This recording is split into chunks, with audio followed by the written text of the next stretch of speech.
I just left the house. Actually, I was able to get in.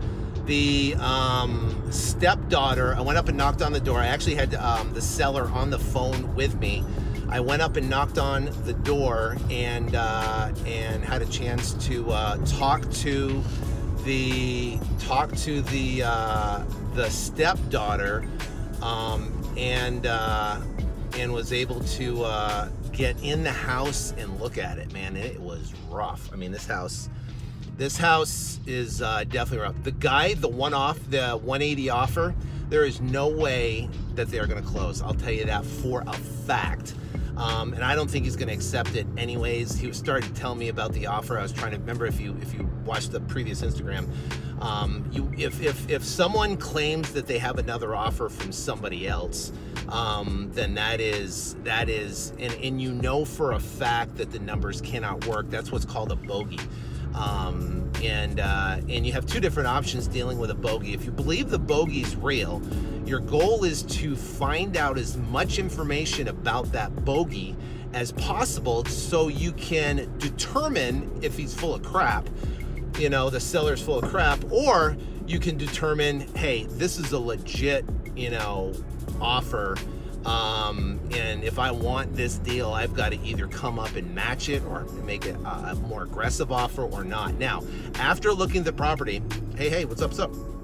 After looking at the property, I know for a fact now that 150 offer is way too high. If the guy ends up trying to accept it, the guy won't close. I know for a fact, because I've been in the house now and the place is trash. Now, what I'm going to do with you guys, check this out. For some reason, my audio isn't working. My audio should be. Whoops. I just took a screenshot of myself. All right, where am I going here? Okay. So anyway, so the bottom line is, in this particular situation, so let me guys give you a recap. So I got this lead that literally came in maybe about an hour ago. Seller's out of state. Currently the stepdaughter lives in the property. The guy hasn't seen the property in 15 years. Can't hear me? Let me turn it up. Should be able to hear. Can you guys hear me? Are you wholesaling multiple states? Yes. Can you guys hear me okay? So one person says they can't hear me. Can everybody else hear me on here? Yes, okay. So looks like everybody can hear me. All right, so the bottom line is, I got the lead came in. The guy lives out of state. Property's here in Phoenix. The stepdaughter lives in the property. He hasn't seen the property in 15 years. So basically what you do is, with a seller that lives out of state, you want to do a drive-by on the property and you want to try to get in the property if you can. So what I did was, and if you watch the previous Instagram live, you can kind of see. But what I did is I went up, I got the seller on the phone, had a good conversation with him, driving around the neighborhood after we got off on the Instagram there. And then I went in, and with him on the phone, I knocked on the door, and the stepdaughter was there. I let him know I was on the phone with Steven. She let me into the property, and I was able to get in and take a bunch of pictures. Get into to do a scope work. Yeah, and I mean, I personally think, that house is going to need about 45, maybe 50 grand to clean up that property. It's pretty bad. So what I'm going to do is, after I'm done here and I get stopped, right, stop driving, I am going to put a couple pictures up in my Instagram story of what this place looked like, so you guys can see it. It's pretty nasty. But I'll show you the backyard of the pictures. There's like 5 dead cars back there. The kitchen's trash. There's roof leaks in the property. So it's a pretty nasty deal. I don't know how people live in a house like this. She had a little kid there, which is unfortunate. So anyway, so now the protocol is, so what I did was, after I left the property, before I got on with you guys, I went in and I called the seller again. I literally just got off the phone with him. We had a conversation. about the property, about the neighborhood, and I put in the fact that first off, there's no way someone's gonna be paying $150 for that property. Absolutely not, no way. And I said, even if someone, the more the horror show, the better. Absolutely, absolutely, yes. But the thing is, remember, it's an out-of-state owner, so how do I get him to understand it's a horror show? So there's a couple different things I'm using. Obviously, the condition of the property is terrible, and the next door neighbors are terrible. So I took pictures of the next door neighbors to kind of show what the neighborhood's doing, which is deteriorating. I mean, the guy next door has a beat up truck that's on blocks. There's like lawnmower parts all over the front yard. It's like ridiculous, right? So anyways, gotta have a conversation with the guy and tell him all this, but then also visualize and show him what the property is. And the only way you can do that with the guys out of state is you got to be able to email him pictures. So what I'm doing is, what I told him was, I'm going to email him some pictures and I'm going to send him a contract. Remember, when you send a contract to a seller, it turns your conversation into a serious event, right? The precursor to actually getting a signed contract is sending a contract or presenting a contract to a seller. So one of our KPI numbers that we track is the amount of appointments you go on and the amount of offers you actually make. So if I have a sales guy that I'm working with and he went on 12 appointments or 15 appointments and he only made 3 offers, we're gonna have an issue, right? Why? Because he wants to make offers on the majority, 90 to 95% of, yeah, it needs a lot of work, and I'll show you the pictures in the Instagram story when we're done here. But I want to make sure that they're writing offers on at least 95% of all the appointments we're going on, because I know the precursor is the appointments to contract. You're gonna make an offer. If you don't make an offer, you'll never get a contract. So what I'm gonna do with this guy, this out-of-state owner guy, I'm gonna send him pictures, give him an email with my it's more my and I'm gonna send it via DocuSign, my kind of breakdown of the property, of what I believe that's needed and the concerns I have with the neighbors next door and the amount of landscaping, even though there's a lot of land on the property, but what needs to be done to get this property up to 2018 standards. Now, the bottom line, it's got to be a rental, but I think I'm going to have to be in the 110 range maybe for this property, so I'm guessing right now, to make my numbers work. And this is kind of with me just driving around. Got a call from a postcard. Seller's house is vacant. He renovated the property last year. He said he's willing to sell under retail, but not much. What should I set the appointment? Okay, that's an interesting. What I would do is find out what type of financing he has on the property. Does he own it free and clear? Does he own it with a hard money loan? Does he own it with a conventional loan on the property? With something like that, and you have somebody that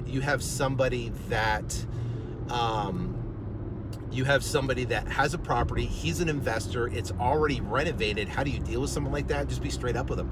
I say, listen, I'm an investor, I'm gonna flip it, I'm gonna try to tack on a fee on top of the price, and I'm gonna flip it. So what I'm gonna do is that the best way to get this property sold and flip it out to the market on a retail basis is offer seller financing. So if we can keep your existing loan in place for 5 years, give you a significant a down payment on it, that will give me the ability to turn around and move the house, especially if it's renovated and done. And just be straight up with the guy. Typically, if there is if I'm dealing with another investor on that property, I'm just going to talk to him straight up. I'm not going to try to get it under contract or negotiate with him to try to get a super low price and turn around and flip it. I'm just going to say, listen, I'm a wholesaler. The only way I make money is by tacking on a fee on top of your price. What's the minimum cash you take for it? What's the minimum you take for it? And then try to structure on that deal seller financing, because you know you can move seller financing in the market, right? Seller financing can move. Now, with this guy, I got to figure out exactly what he owes. I think he owes $90,000. So because he owes $90,000 on the property, I might have him keep the $90,000 in place, maybe give him 10 grand, maybe give him, 15 grand, net, keep the 90 in place for maybe 3 to 5 years, and that would be a perfect rental for someone to come in where they can stay. On that one, I might just hang on to myself because there's significant equity in the property. Go in there, put maybe 25 grand into it, and hang on to a rental on it. Well, probably not. I don't like the area. And I you know what? Honestly, I'd rather have apartments that are professionally managed all day long than have, 100 rentals. I'd rather have 100 doors instead of doing that. So anyways, the bottom line is the guy's out of state, so I'm going to call him up. I'm going to send him pictures. I'm going to send him a contract, our highest and best number, and I'm not going to play into his bogey because I think his bogey's full of it. I think he's full of it. I think he doesn't have a $150,000 number, and I think if he does, I told him, I said, if you do have a $150,000 number and that guy's legit, I said, sir, I said, I would jump all over that deal, and I'm pretty confident that that guy's not going to be able to close. And when he doesn't close, I'll be your backup at your next highest number. And I said, I've been doing this for 15 years. And I've pretty much seen everything, but looking at the numbers, looking at what needs done with the property, I don't think there's any chance this guy's going to close at 150. Yeah, so that's basically the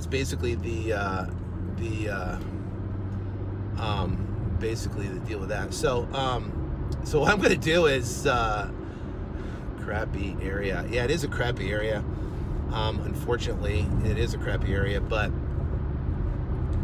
comps are key. Yeah, comps are definitely key, and remember what we're looking for in this particular area. We're looking for and when you're looking in a hot market, I typically look at all the pending properties and then how many days it took them to go pending. That will give you an indication of how hot the market is, right? How hot the market is. So, for an example, if you go into a market and say on Redfin or in the MLS, I like Redfin because all of us can pretty much access it. You can see all the properties in a very easy manner that are all pending. And then you can go in and check the days on, thanks for the hearts, by the way, I greatly appreciate you guys hitting those hearts. You can go in there and you can see how quick those properties went pending. That will give you an idea of the demand of the property. So remember, your goal is to be the lowest price available property in the marketplace. So for an example, let's say everything is going and pending at say 160, 170,000, 180,000. I want to make sure I'm significantly lower priced, and I got to take repairs into effect. So this particular property, you want to take the square footage. I'd probably take about 25 bucks a foot just to get an accurate repair number on a quick and dirty. So 25 bucks a foot. Property is about 1,500 square feet. So we're upwards to over $30,000 on a quick and dirty for renovations on the property. Now remember, to do a quick and dirty on a property, if you're walking in, you want to take the square footage and take it by, like, if the house is in fairly good condition, it needs carpet and paint, put 10 bucks a foot. You know what I mean? So, 1,500 square feet, 15 grand, carpet and paint, clean up the property, turn around, sell it.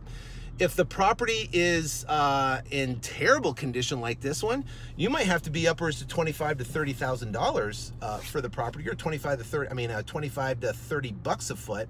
Well, 1,500 times 25, 30 bucks a foot, you're talking $45,000 to potentially renovate that property.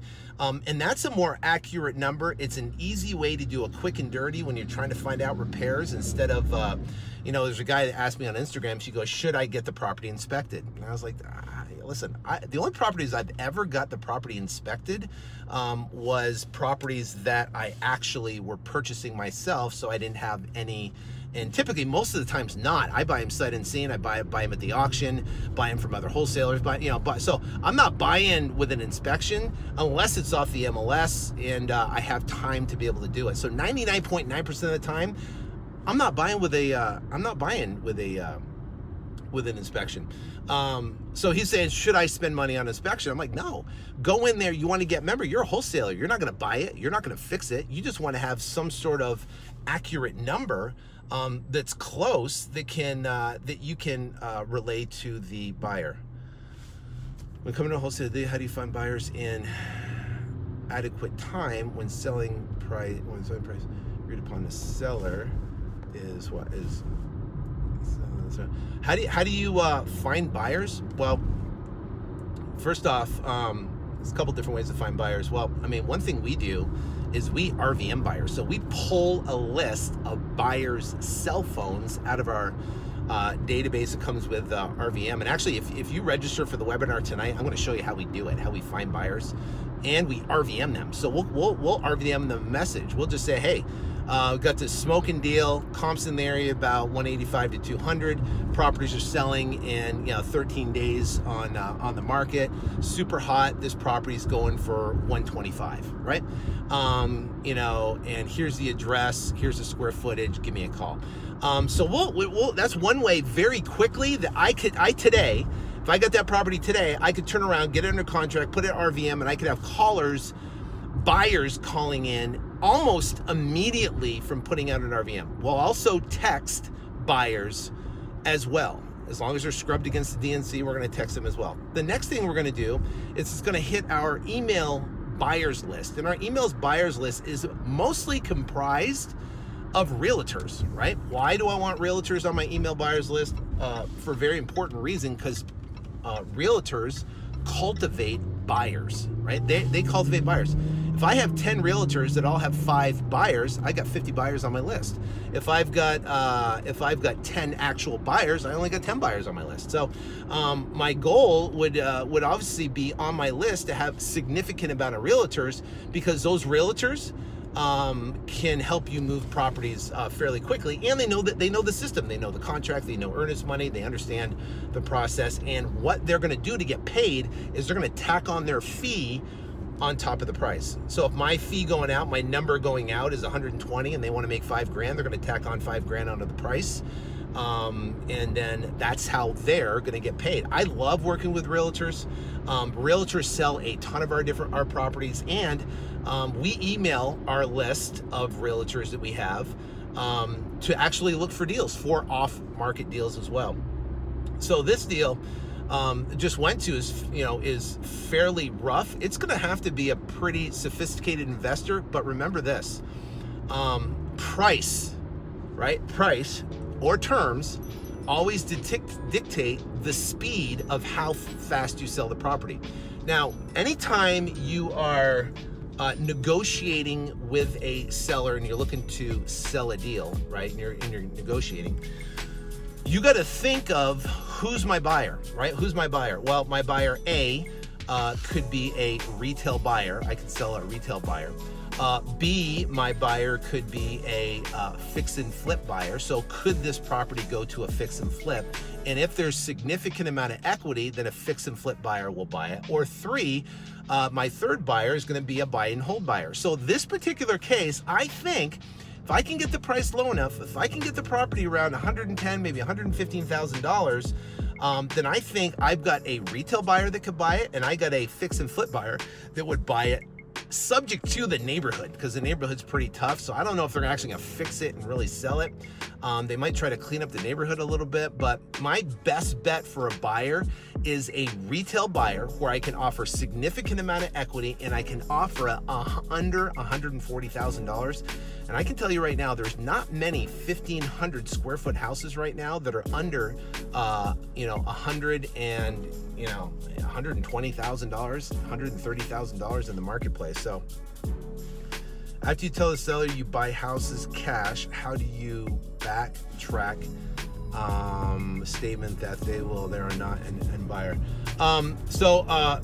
Basically you are the buyer. What we have in our contract, is essentially a statement in there that basically says seller understands that buyer is an investor and is here to make a profit. and we don't know, and it pretty much says we don't know what we're going to do with the property. We don't know if we're going to, and I'm just basically, I don't have the exact language in our contract, but it basically says we don't know if we're going to fix and flip the property. We don't know if we're going to rent the property. We don't know if we're going to assign or sell the property quickly. The bottom line is we're investors and we're here to make a profit. So I tell people that from the start. I say, listen, I'm an investor. I'm here to make a profit, right? I'm not buying it retail and I'm not living in the property. Right? So it doesn't matter with what we do with the property. I could fix and flip it. I could buy and hold it, which you might, or I can turn around and we have other investors that we work with. We could sell the property quick. But the bottom line is we're agreeing on a price, and that's the price you're going to get unless there's, and I wouldn't say unless because you don't want to put doubt, but unless between you and I, there's something that was miscalculated about something, right? You overlook something. Like for an example, got a property under contract, found out there's a slab leak. Well, what do? Buyers go down there, they look at that, they go, hey dude, there's a slab leak in this thing. I mean, or there's a huge cracked slab in the thing. Well, guess what? I'm renegotiating with that seller. I gotta renegotiate. We got this one property in Scottsdale one time, and there was a electric pole in the backyard. Electric pole in the backyard. What do? I don't know. I've never dealt with an electric pole in the backyard before. Well, guess what? Buyers don't like electric poles directly in the backyard. They can't build all their landscaping and everything around it. What do? You got to renegotiate. So we got buyers, offers from buyers, and said, hey, you know, what would it take? What's the price to get the deal done and get it done close quick? And buyers gave us a price. We went back and renegotiated with that seller. Why? Because it had a telephone pole in the backyard. Now, this deal, I'm going right directly for the price, right? I'm going to go right directly for the price. I'm going to show him the pictures. He's going to see the pictures. I'm like, dude, you wouldn't buy this for $150. How do you think I'm going to buy it, you know? And I'm going to give him an offer that that he pretty much can't refuse. So that's essentially what we're doing with this particular deal. But the cool thing is I love bringing you guys on appointments. This makes it more fun for me. I like going out there and actually taking a deal, you know, because every deal is different. Like this guy right here, out of state, the house is trashed. I'll put some pictures up there. But actually taking you guys out on appointments and then talking you through it and how it works and stuff like that, I think that's an awesome way to learn the business, so you guys can go out there and crush it, because you will find deals just like that. So I have a property under contract. I might have offered more than the ARV. 750, doesn't need any repairs, is under contract for 608. Is it still a deal, or should I sell it a retail buyer? I would put it out to the market. Put it out and market the sucker like crazy. Get as many eyeballs on you as crazy. Solicit offers from buyers. Get an offer from a buyer at the highest amount that they're willing to close on it, and close on it quick. Once you get that number and you can get them locked in and they're committed, right? What you do is you have them sign a buyer's contract, you have them put up earnest money, and with a quick close. And once you have that, you're gonna sign the contract subject to renegotiating with the seller. Then you're gonna go back, then you're gonna renegotiate with the seller, and then you're gonna try to get that seller down. But when you're talking to that seller, you're gonna say, seller, listen, you know, I've got my partners, investment partners and stuff, and based upon where we need to be, you know what? We need to be at X to be able to get the deal done. So for an example, you're in at 608. Let's say you get an offer at 610, right? So you go back to the seller and say, listen here, you know what? The max we can do for this thing is 590. I can get the thing closed Friday. Otherwise, I'm going to have to cancel the deal. You know, what do you want to do? And, or you might have an offer from a buyer at 550, 560. You're still gonna have to go back and say, hey, listen, after looking at the property, after looking at the comps, what's currently going on with the market, what's currently going on, the max we can do for the property, the max, you know, is gonna be 540, right? And then you're at 550. And you show them a cancellation, or you show them an addendum to adjust the price down to 540. And either A, they do, or B, they don't. No harm, no foul. You're out of the contract, or you can renegotiate. We got a deal right now. We put it out at 229. We came down to 225. We're in it for 225, right? We solicited offers. The highest offer we got was 210. We're going back and negotiating with the seller to get the property for 200, right? So what's the negotiation? I got a cancellation, or you can get $200,000 cash and you can get it next Tuesday. What do you want to do? And guess what? Sellers are going to, they're going to pick what they want to do. Are you a realtor? I love realtors, love them, work with them. As a wholesaler, you should love realtors. Absolutely. I am not a realtor. So we put, so the question is, what do we put in the contract to make seller know that there's something wrong with the house, you're going to renegotiate? Nothing. We don't put anything, but what we do is we put an extended inspection period. So we're going to put a 30-day, 15-day, 20-day inspection period. Normally our contracts are 30 days. So we're going to put a 30-day inspection period. That's going to give us time to look at the property. If we find something, we're going to go back and potentially renegotiate. Now, I don't like to make a business practice of that, but like I said, if we find something that is not disclosed or after the fact, we're going to go back and renegotiate with them. What do you think about the Michigan market? I think Michigan's great. I mean, there's guys doing Detroit. There's people down in Detroit that are killing it right now. So I got to go in on a conference call I'm late for. Look at that, it's 2:16. I was supposed to be there at 2:15. So I'm an hour early. I want to flip houses and become a realtor. Help me do that. I want to flip houses is becoming a realtor. Help me. Not really, because now you're under a bunch of jurisdiction on what you can't do and how you can't market and how you can't disclose. I would not become a realtor. I have a realtor on staff, but I would not become a realtor because there's a lot of things.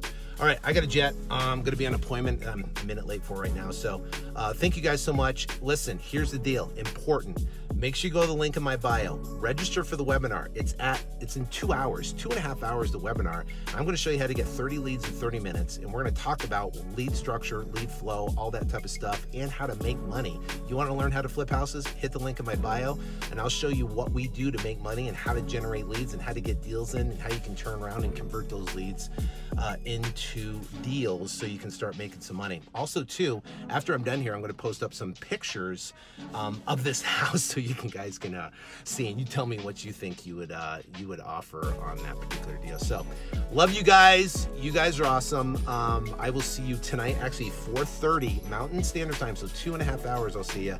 Definitely be on there. Register for the webinar, and God bless.